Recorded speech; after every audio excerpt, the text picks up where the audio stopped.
This morning, 5 teens are still on the run after breaking out of the Woodland Hills Youth Development Center Monday with nearly 30 others. Metro Police call them the most dangerous of the group, with multiple felonies on their record, and all are under the age of 18.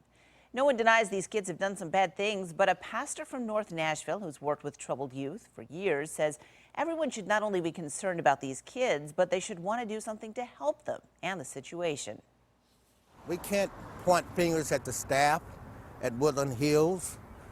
They need those of us who have it in their heart to care about the whole community, not just about yourself. Yesterday morning, Metro Police recaptured 18-year-old Andre Davis after he was found at a Hermitage apartment complex. If you have any information about any of the remaining 5 teenagers, you're asked to call Metro Police. Police have identified the person who they say murdered a woman last year in Kentucky. Hopkinsville police issued an arrest warrant yesterday for Jason Van Patterson. He's wanted for the murder of Faye Springfield Wadlington, who was found dead in her Bassett Avenue home last July. Now, these are 2 photos of the same man, the man wanted, Patterson. One, you can see him with a beard, and one without. If you know where he might be, call Christian County Crime Stoppers at 270-887-TIPS. Metro Police hope you can help them find the man who they say was responsible for a fatal home invasion last weekend. Jason Spivey is accused of killing Charles Peterson at his home on Ascot Drive in Antioch. Peterson's mother, Ann, was also shot and left for dead, but she is expected to recover. Police believe Spivey used a bank card stolen from the Petersons' home at an ATM shortly after the attack.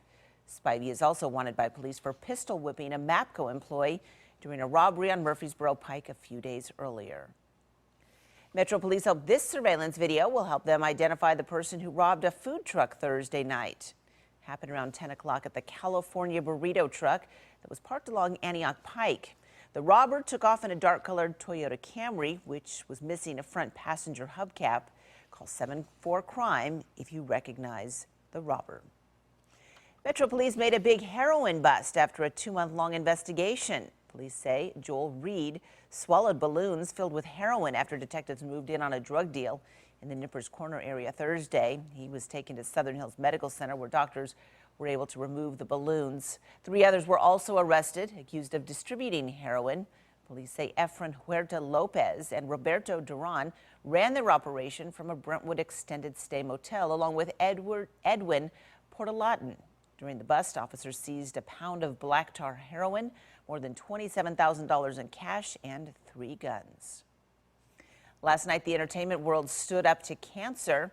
This was the 4th hour-long concert event put on aimed at raising money for cancer research. Many of Hollywood's A-listers asked viewers for support during the special that aired live on almost every major network, and even streamed online. Already, Stand Up to Cancer has raised more than $261 million. Today is the first full day of the Tennessee State Fair, and thousands are expected out at the fairgrounds in South Nashville for the food, the animals, and the rides.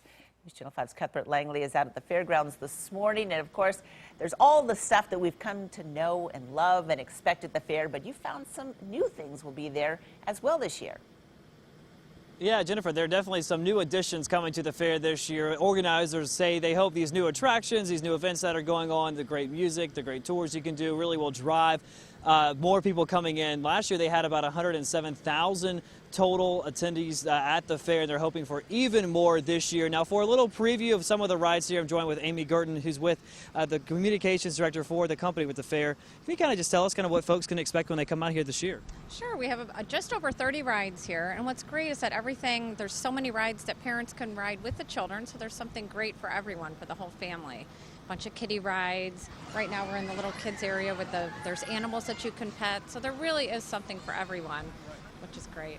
And just, the important thing is, for the younger kids, parents coming out, they want to ride the big rides, but for those children who may not quite be there yet, height rise, kind of explain what's running back here with us. Sure, right back here there's animals that they can pet, there's an equine area, and just remember that when you're going on the rides, parents can ride a lot of the rides with the little kids, so that's nice.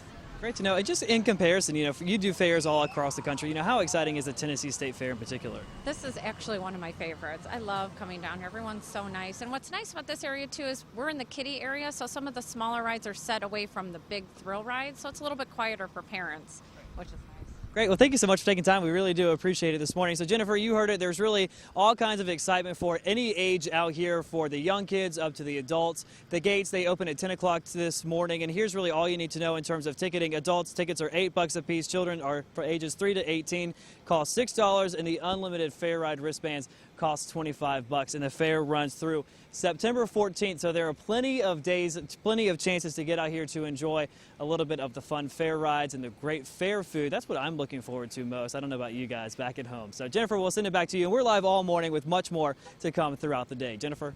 Oh yes, definitely the fair food. Thank you, Cuthbert. And if the state fair isn't for you, you might want to check out the Greek Festival. It kicked off yesterday at the Holy Trinity Greek Orthodox Church on Franklin Pike here in Nashville. Highlights include the Typethia, Opa, and Palamankia dancers, along with church tours, liturgies, and a special Sunday service tomorrow. And then, of course, there is all of the amazing Greek food, including gyros, roast lamb, moussaka, and Greek salads. One thing the festival prides itself on is a true family atmosphere. The atmosphere is to just sit, relax, eat a little bit, drink a little bit, dance a little bit, eat a little bit more for hours. Doesn't sound too bad, does it? The festival runs through Sunday. Admission is $3 for adults. Kids 12 and under get in free, along with military, police, and fire personnel.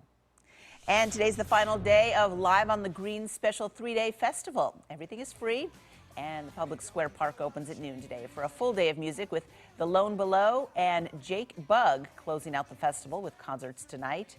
Also, Vanderbilt is gearing up for a big game against Ole Miss here at LP Field today. Thousands of people are expected to be at both events. So the Woodland Street Bridge will be closed to vehicle traffic starting at 10 this morning. First Avenue at Church Street will also be shut down starting at 10 as well.